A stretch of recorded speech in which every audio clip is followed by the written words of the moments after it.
Hello there, it's another edition of Flip Chat on Flip TV. My name is Biodun Poli. I have with me today another enigma, a legend in Nigerian music scene. He has traversed the whole of Nigeria and of course Europe. He's 70 years old.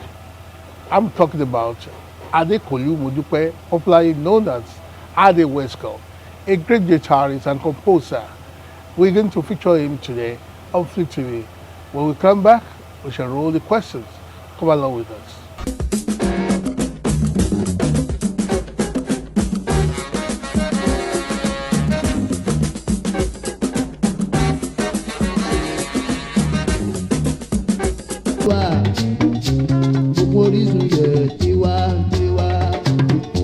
Bàbá ṣòwò pọ̀ bá kéré délé gbogbo orísun yẹ tiwantiwa màmá. Orísun ilé tiwantiwa ìbùkún orísun ilé tiwantiwa. Tiwantiwa Orísun ilé tiwantiwa ìbùkún orísun ilé tiwantiwa. You welcome back to Flip Chart on Flip TV. My guest today, like I told you, is Adekolu Modupe, a great guitarist, popularly known as Ade Wesco. He started his career from a very young age in his town Ifon, Ondo State, before he moved to Delta State, precisely Agbo, to hone his skill and of course ply his trade. Today, we're taking us through a journey in his career and how he has grown so far. You're welcome, sir. Bẹ́ẹ̀ sá, Ẹ káàbọ̀ sórí ètò yìí. àwọn òyìn dáadáa báyìí ṣe gan-an. Ẹ pẹ̀lẹ́ ọ̀nkú. Ẹ sà, Ó ga ọ́. Ẹ look good dáadáa báyìí at 70 plus. ọlá Ọlọ́run ni, ọlá Ọlọ́run ni, kò kì í ṣe ọlá èyí. Àwọn kan ta fíìmù wọ̀nyí nígbà yẹn, àkéré nígbà yẹn, mo rántí pé a máa ń gbòòrò yín ní area Nọ́lẹ̀ndé nìbàdàn, Òkè Bọ́lá àti Mọ́kọ́lá, Standard Hotel. A mọ̀ pé ẹ bá ń ta gìtá gan. Ta ló kọ́ yín ní gìtá gan? Ẹ̀bùn láti ọwọ́ Ọlọ́run ni, Ẹ kò tẹ́ tó kọ́ yín. kò sẹ́ni tó kọ́ mi ní gìtá. Ẹ kàn gbé gìtá ẹ dẹ̀bẹ̀ sí ń ta. Ọlọ́run ṣe mo ṣe kọ́ Ade Wesco and his destiny. Jẹ́ mo pé destiny yẹn jẹ́ àyànmọ́. Bẹ́ẹ̀ni. Nǹkan tó yẹ kí n fọ́ọ̀mù ẹ̀ nìyẹn. Oh Ade dear. Wesco and his destiny band. Formerly Ade Wesco and his destiny dandies. So by saying bí mo ṣe ń sọ tí mo sọ pé destiny yẹn patron mi ló ní logo destiny yẹn. That is major. Awódèyí. Awódèyí. By that time I was a major. Òun ló lo destiny yẹn. So ajá òde gbúdẹ̀ gbàgbé olórí àárọ̀ ló lo logo destiny yẹn. Ó jẹ́ Ade Wesco and his destiny band. Ọmọ ìlú yín ni Ọmọ fún ní Awódèyí náà. ọmọ fún ní Ondo State ní Kí ló rí nípa yín tó fi sọ pé òun máa kó lè yín lórí? Bọ́lọ́run ṣe ní kó rí bẹ́ẹ̀ náà ni. Ó tún wá jẹ́ àtúndìyọ relate kan látọ̀dọ̀ mọ́mí ẹ̀ àjọ relate. So ó gbé yín. Ó gbé mi kúrò ní pé dandan ní iṣẹ́ eré yìí kò gbúdọ̀ lọlẹ̀ pé kí continue kí máa ṣe lọ. Ẹ kàn fi school sílẹ̀ bẹ́ẹ̀ lọ léèwé mọ́. Bẹ́ẹ̀ ni ọ̀dọ́ léwu mọ́. Ó ṣe wà nìyẹn. Ok, láti Ifọ̀n. Ládàbà ti lọ ságbọ̀. Ok. That is 71. 72 April 14 àti wá sí Ẹ̀dó ìgbìmọ̀ pàtàkì kúrò ní Ẹ̀dó la fi wá sí Ìbàdàn 1971 April 14 la kó dé Ìbàdàn. Ìbàdàn ní òkìkí yẹn ti wá. lọ ti wá kàn tí Ìbùkún Orísun yẹn recording company. Àwọn mẹ́rin rẹ̀ ṣe fún Ìbùkún Orísun yìí. 7 LPs. Oh, ariwo yẹn pọ̀ ju 7 LPs lọ. Ó ṣe wà náà yìí 7 LPs mo ṣe fún wọn. Formerly mo ti kọ́kọ́ wà ní Dẹ́kà mo ṣe rẹ́kọ̀dù 5 fún Dẹ́kà. Ẹ ṣe fún Dẹ́kà rí. 75 yẹn mo wá kọ́ọ̀sì sí Ìbùkún Orísun. Ok, ẹ kọ́ ṣe 5 fún Dẹ́kà. Mo ṣe 5 fún Dẹ́kà. Kí lè rí tẹ̀fi kúrò ní Dẹ́kà tẹ wá lọ sórí Nígbà tí ìlú. promoter yẹn ò lọ bá ṣe fẹ́ bá ṣe kúrò tàbí ọ̀dọ̀ Ìbùkún Orísun yìí ló bẹ̀rẹ̀ sí promote ó ń gbé wa jáde ní Ìbùkún Orísun yìí program ní tẹlifíṣàn ní Ìbàdàn gbogbo gbà yẹn ní star yẹn fi gbé jáde ní Ìbàdàn bí Ade Wesco so bó ṣe wà ní ìmọ̀dé ń dúpẹ́ lọ́wọ́ Ìbùkún Orísun pé ìgbà tí mo dé ọ̀dọ̀ ni ìràwọ̀ yẹn jáde. Ọdún mélòó ni ìgbà yẹn nígbà tẹ wà ní Ìbàdàn? Ìgbà tí mo wà ní Ìbàdàn mi rò pé mo clock ju 55. 55 Ẹ ti tó yẹn gbà yẹn náà. ó mọ̀ pé ẹni tó bá ti ṣe pẹ́lẹ́ńgẹ́ àti mọ̀jọ́ rí àṣòro. ní Ìbàdàn yẹn bẹ́ẹ̀ bẹ́ẹ̀ ṣe ń ṣe tiyín nìbàdàn bẹ́ẹ̀ Orlando Owo ń ṣe tiẹ̀ náà àwọn èèyàn believe nígbàgbọ́ pé Orlando Owo ni ó kọ iṣẹ́ torí orin farajọra bákan wẹ́ẹ̀. kí ni. bó ṣe rí náà ni pé wọ́n ní báwo lọ ṣe máa pa lówe bí ọmọ ìbájọ bàbá nǹkan tí bàbá bá fi bẹ̀ tọmọ bá tẹ̀lé foundation ẹ̀ là ń lò so fún díẹ̀ ohun wọn dẹ̀ jọra wọn ọ̀tí tí wọ́n kẹ̀jú tèmi lọ bẹ́ẹ̀ ni kan tó fa gan nìyẹn ó ṣe pé mo bá wọn ṣe iṣẹ́ kan pàpà ó tún jẹ́ brọ́dà mi ní apá ti ìyá ẹ̀ relate nípa ti bàbá ẹ̀ àtúnrelate mi lè sọ pé kì í ṣẹ̀gbọ́n mi. but ìjà owó ìṣùtì láàrin ara ẹ̀ méjì. kò síjà yẹ mọ̀ pé kò tí àwọn fún àṣìbá fẹ́ dálẹ̀ àwọn lè sọ pé alágbájá tàmàdó bú tàmàdó kò sí kan tó jẹ fẹ́ gbà tí ọ̀rọ̀ yẹn fẹ́ le ló pe kọ pé bàbá sọ pé a máa jà ìpàdé dédé bàbá wa bàdé kò bá ṣẹ̀mí ní gàsíkẹ́ àwọn kan ló yẹ kí wọ́n fẹjọ́ ẹ̀sùn tábà máa jà yẹn fi ká gbogbo story tí wọ́n ń sọ yẹn fi ká kú òun lẹ̀. ṣé ẹ bá ń ríra ń gbà yẹn. dáadáa mo wá sí Èkó máa lọ́ọ̀dọ̀ ẹ̀ mo wá sí Ìbàdàn àríra kò sí pé bí mi sọdá sáǹtì fún wà lára ẹni ẹ̀sìn. ṣé ẹ mọ̀ọ́mọ̀ lo style tiwọn ni àbí. mo mọ̀ọ́mọ̀ lónìí torí òun ló yí sí mi lọ́wọ́. ó dàbẹ̀. so nǹkan tó fa gan-an. ẹ ti máa ń gbọ́ kẹ́ tó kúrò ní fún ọ. dáadáa mo ń gbọ́ rẹ́kọ̀dù ẹ̀ mo ń tẹ̀lé tó bá wá sí fún wa pé máa tẹ̀lé máa lọ wò wọ́n máa yí pẹ̀lú wọn. so fún díẹ̀ ẹ̀ẹ̀kan fẹ́ gbé mi kúrò nílé òtún mi ò ráyè jáde so tó bá yẹ pé mo ráyè jáde ńgbà yẹn ìbá ti mú mi kúrò ní fún ọ̀dọ̀ ẹ̀ ìbá ti kọ́ṣẹ́. ṣùgbọ́n ẹ̀ wá kọ́ lọ́dọ̀ ẹ̀ kan wá ń gbóni wọn lásán bẹ́ẹ̀ ni ó dẹ̀ gbára mú bẹ́ẹ̀ ó jọra dáadáa. Ọlọ́run ṣe kọ́ ni. ọ̀gá ìgbà tẹ̀ wà nìbàdàn àwọn ìkànnì níjà wo lè máa ń rí nìbàdàn torí olórí pọ̀ bàdàn tẹ́lá rántí pé Tóyè Àjàgún wà ń bẹ̀ Ìdòwú Adúmáṣà wà ń bẹ̀ Òjílé Òjó wà ń bẹ̀ Michael Adé Michael Robinson Ṣọlá West yes Michael Robinson Ṣọlá West àti mani Tọmọrí. báwo lẹ ṣe wá ṣe.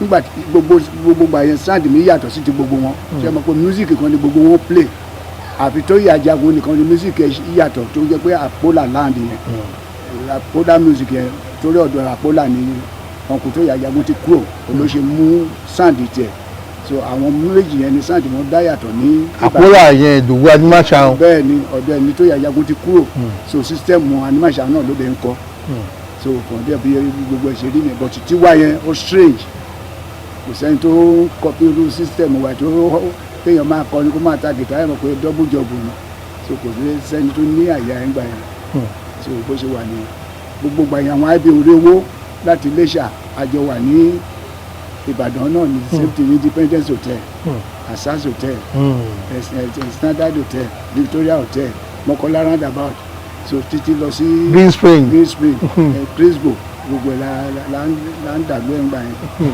so bó ṣe wà ní. kí tẹ wá gbéra torí Ìbàdàn yẹn ó yẹ yín gan kí tẹ wá kúrò ní Ìbàdàn fún tẹ wá fún wọn. tí wọ́n fi wá sẹ́kọ̀ọ́ iṣẹ́ wa kì í ṣe iṣẹ́ ìlú kan ó tún dàbí iṣẹ́ dírábà ni ibi tó yẹ iṣẹ́ bá rí ló máa gbọ́ ọmọkùnrin dáa àmọ́ ibi tó rí ti ń gbé ní ìlà so a máa run about the bush ni gbogbo iṣẹ́ tí èèyàn ń ṣe o lè sọ pé bí ló tẹ́ ẹ lọ́rùn ó di lọ́la kó má tẹ́ yín lọ́rùn ẹ tún lè kó o pé kò tẹ́ mi lọ́rùn lọ́bẹ̀ kí sáà tún jáde ju bó ṣe wà lọ tọ̀tí gbogbo ẹ̀ ni pé Ọlọ́run yẹ kára láàánú béèyàn bá ń ṣiṣẹ́ tó bá lóyún lọ́wọ́ á dàbí pé kò mọ̀ ń ṣe ni bẹ́ẹ̀ ló ṣe rí gan ni. báwo ni kò ṣe wá rí. Èkó dà ó gbòlè ó gbọ̀lẹ̀ Èkó gbòlè ó gbọ̀lẹ̀ kò nílò kò sẹ́ni tí Èkó gbà àbí tó o bá láké kan yóò lè gbé kó. kí ló jẹ́ kẹ́ jẹ lu àlùyọ lẹ́kọ̀ọ́. nǹkan tó jẹ́ kí n lu àlùyọ lẹ́kọ̀ọ́ tó mọ̀ dẹ̀ rò pé ilé làbọ̀ sí lóko òun ṣe ra padà sílé mo ra dúró sí Àkúrẹ́ tó súnmọ́ Ifọ̀n yẹn ká má lọ gbé sí Èkó àwọn èèyàn yóò pé bóyá competition yẹn ti pọ̀ jù. rárá mo kàn decide ni lórí gbogbo Èkó ń sìn Fújì ló dominate ẹ̀ Jùjú ló dominate ẹ̀ but high life yẹn tó jẹ́ pé èdè tá à ń sọ àwọn èèyàn wa lọ́hùn ló gbọ́ nǹkan tá à ń sọ àwọn tó dẹ̀ ní interest sí iná lẹ́kọ̀ọ́ wà o kì í ṣe pé ká kọrin kó má ní mínì but à ń kọrin ó ní mínì ó lè má pọ̀ wọ́n á nìkan ni wọ́n ló lè dì wọ́n ní ọgbọ́n kọ́ ń bẹ̀ wọ́n á dẹ̀ lọ́rọ̀ sọ ń bẹ̀ nǹkan tó fà á gan ni tẹ́ bá wo orin tẹ̀ nǹkan gbà àti tí wọ́n gan ọmọ tó ń kọ lóde òní bẹ́ẹ̀. kí ẹ rò pé ó sọnù. Ẹ̀wẹ́ òtítọ́ ti sọnù kò dẹ̀ sórin gidi so ìgbà tí wọn náà dẹ̀ ń lò yẹn iṣẹ́ náà náà dẹ̀ ṣe wọn tó múrú pẹ̀lú ló ń ṣàpà wọn lù papọ̀ kówó ṣáà ti wọlé but kò sí pé bóyá mò ń ronú láti ṣe practice tàbí nǹkan kan wọn ṣáà ti mọ̀ pé orin tó bá ti jáde bí ìdàpọ̀ one way ní music gbogbo gbà ṣùgbọ́n tiwa yẹn wà strange kò ṣe copy so nǹkan tó pa gan ni. ǹjẹ́ àwọn ìbùkún Orísun yìí Decca Records ṣé wọ́n ń fi owó ránṣẹ́ sí i lẹ́yìn bí ọdún bí ọgbọ̀n ọdún tẹ̀dí kúrò lọ́dọ̀ wọn báyìí. wọn kò wọ́n ránṣẹ́ sí mi bọ̀tú ló kàn ní lọ́kàn pé ibi tí èèyàn máa dé láyà á débẹ̀ bọ̀tú mo gbà pé. iṣẹ́ méje tẹ ṣe sí ọ̀dọ̀ ìbùkún Orísun yìí. bẹ́ẹ̀ ó wà ń bẹ̀ mo ṣe ìyàwó wa ń tàn lókè mo ṣe ayé gbẹgẹ́ mo ṣe kíládé ṣe adé ṣiṣẹ́ mo ṣe màmá mi má ronú onímọ́tò rọra sáré mo tún ṣe aṣèwé lówó àtàsìkò tí tó ní ọ̀dọ̀ wọn so gbogbo gba ẹni star yẹn lọ òkè ló ń lọ òkè ṣùgbọ́n nǹkan lè máa lọ bẹ́ẹ̀ kó má nìkan mọ́. ẹ kí ni contract ẹ sign pẹ̀lú wọn tó kó pé tẹ bá ṣe tán ẹ̀ nífun ẹ̀ nífun lówó ni. 5 years mo sign pẹ̀lú ìbùkún Orísun ìgbà tí ó dẹ̀ expire ìgbà tí mo rí pé gbogbo kan lọ bá ṣe fẹ́ mo ṣe ra withdraw. láàrin ọdún márùn yẹn lè ṣe rẹ́kọ̀dì méje yẹn. kò tí ẹ ti pé ọdún márùn tí mo ti ọdún méje àbọ̀ mo lò tí mo ti release méje yẹn. kò dẹ̀ wá sí royalty kankan lẹ́yìn ìgbà yẹn. royalty sówó tá à ń gbà lọ́dọ̀ wọn pé mọ́tò tó fún wa àti instrument tó fún wa ó fi owó yẹn ó fi cover ẹ̀. mọ́tò wà dà lẹ́yìn. àwọn tó ti lé padà sílùú ẹ̀ mọ́tò ti padà sílùú ẹ̀ ayé ìgbà yẹn mọ́tò òun gba civilian bus 8,000 ní tíá rọ́bà but it's now 100 million. ẹ̀ẹ́dẹ̀ padà sí company àbá àwọn ọmọ pé kẹ́bìrì pé mo ṣiṣẹ́ síbí o àwọn ṣì ń gbowó lórí ẹ̀.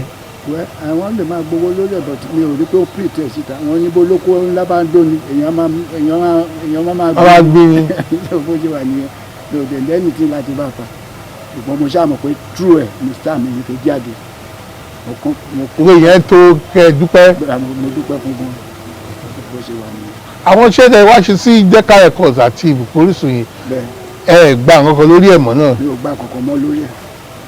àti Decca Records náà. tó Decca ti close down Apodesia ló wá ń rè mí níbẹ̀ ń sìn ṣùgbọ́n mi rò pé. àwọn ló jogún ẹ̀ nìyẹn. àwọn tí jogún ẹ̀ bọ̀ tí wọ́n jogún mi.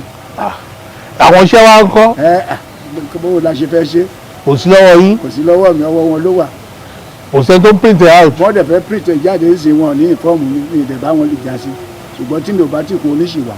ǹjẹ́ ó yẹ kó rí bẹ́ẹ̀. kò yẹ kó rí bẹ́ẹ̀ onímọ̀ ṣe sọ pé olókun ọládó bá ń dóyàwó ẹni ká máa rọ́jú ni kí ló yẹ tí tálíkà fẹ́ bolówó fà. owó pọ̀ ó lè bà fà lórí ẹ̀tọ́ ẹ̀. ẹ̀tọ́ náà bá sọ pé wẹ́ ó ní ráìtì pé á yàjà yìí Ọlọ́run àtọ́sọ́nà. tẹ bá wo sẹ́yìn ṣé inú ìdùn pé ẹ ṣiṣẹ́ orin pé ẹ ṣe là.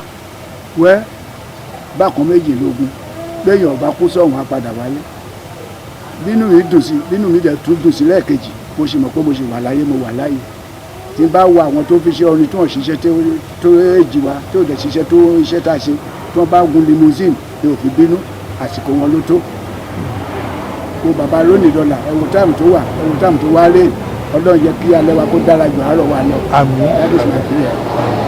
táwọn ìrànlọ́wọ́ bá dẹ̀ gbọ́ pé wọ́n gbọ́rọ̀ mi báyìí wọ́n wò mí ẹ̀ tó bá fẹ́ dìde fóònù ìrànlọ́wọ́ ó dìde bàbá yẹn a máa rí báwo ni condition ẹ̀ àwọn tí wọ́n bá ti gbọ́rọ̀ lẹ́nu wa wọ́n lè jọjọ́ ọ̀la true yìí báyìí wọ́n ránṣẹ́ pè wá pé ẹni tẹ́yìn tàbí ẹ̀ báwo la ṣe máa rí tó tó ṣe wà nìyẹn.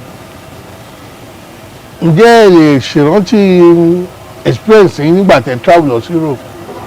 ṣe sí UK experience tí mo níbẹ̀ mo lọ fi mọ ọ̀hún ni torí mi lálàá pé máa débẹ̀ so through my patron tó dẹ̀ gbé mi lọ so àdẹ̀fìjà tó ká so mo dúpẹ́ pé mi èrò pé máa débẹ̀ mo dẹ̀ débẹ̀ mo wo bíríìjì wọn mo wo ọ̀nà wọn mo rí ọgbọ́n kọ́ ń bẹ̀ pé bí ṣe rí bẹ́ẹ̀ kọ́ lọ́hún rí so ìyẹn tó nǹkan téèyàn fi ẹnìkan lè máa sọ̀tàn UK sì kí sọ pé wẹ́ ó dẹ̀ jẹ́ bíríìjì lásán mo rí.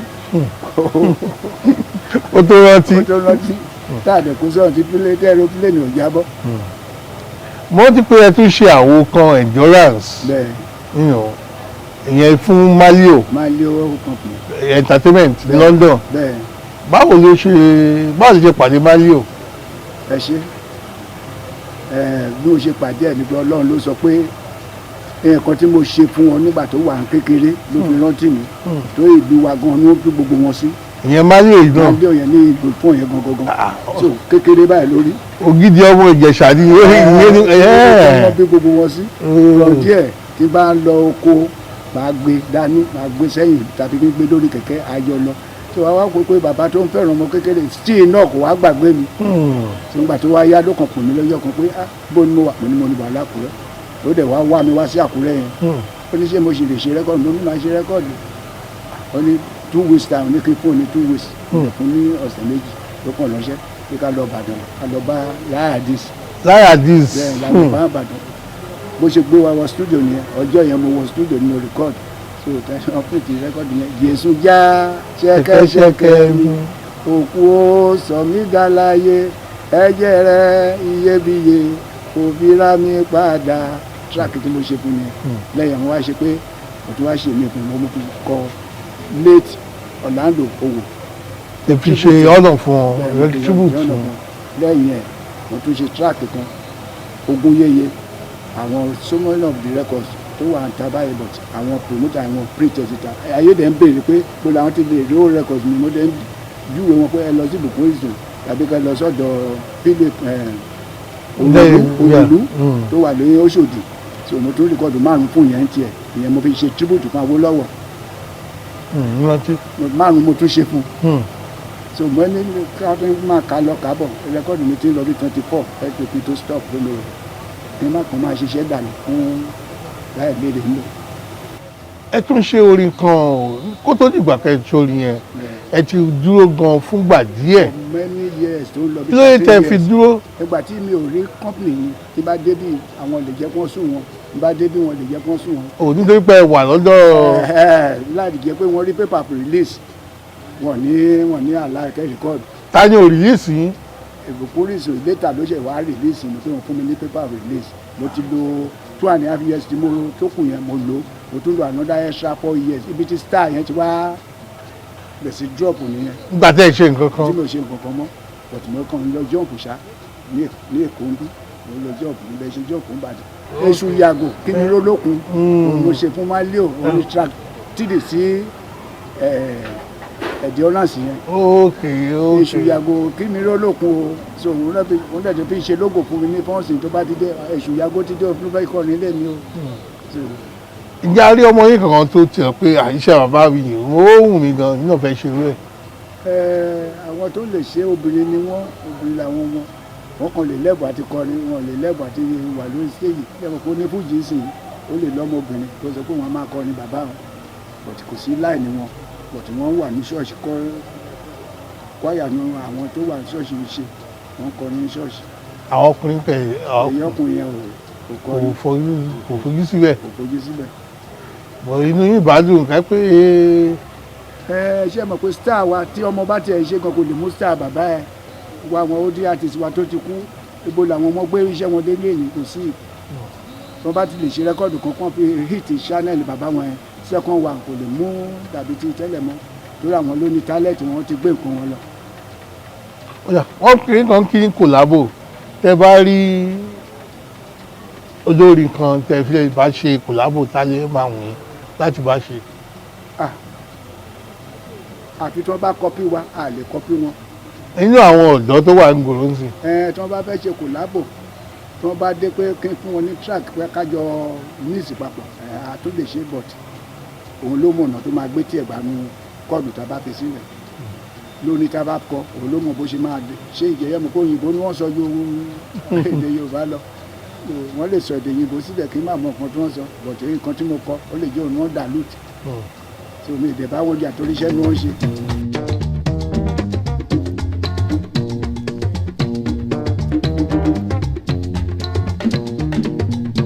ayé wa jù wá lóyún o màmá o. Ìgbàyùgbàyé ayé wa dùn wá lóyún o. Ìgbàyùgbàyé ayé wa dùn wá lóyún o.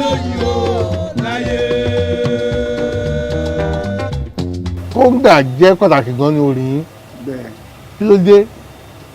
ìyẹn la tọkùn ọ̀nà wa bàbá ti ju gìtá lẹ̀ báyìí kóńgà aṣọ tiẹ̀ drum set aṣọ tiẹ̀ gángan aṣọ tiẹ̀ àwọn fún wọn ní time by time so kóńgà yẹn làwọn èèyàn ń dìmáìdì jù nínú music pé bọ̀dá Orlando ló ti introduce ẹ̀ sí tí ò bá sí kóńgà wọ́n ní rárá ẹni tó lù ú gbà yẹn wọ́n pè ní adé kóńgà òun lọ́pọ̀lọpọ̀ rò pé bóyá ẹ̀mí ni adé kóńgà òun fi sọ fún wọn pé adé west kò ní tèmi kì í ṣe adé kóńgà yẹn ló lu kóńgà fún bàbá Orlando ó dẹ̀ popular gan.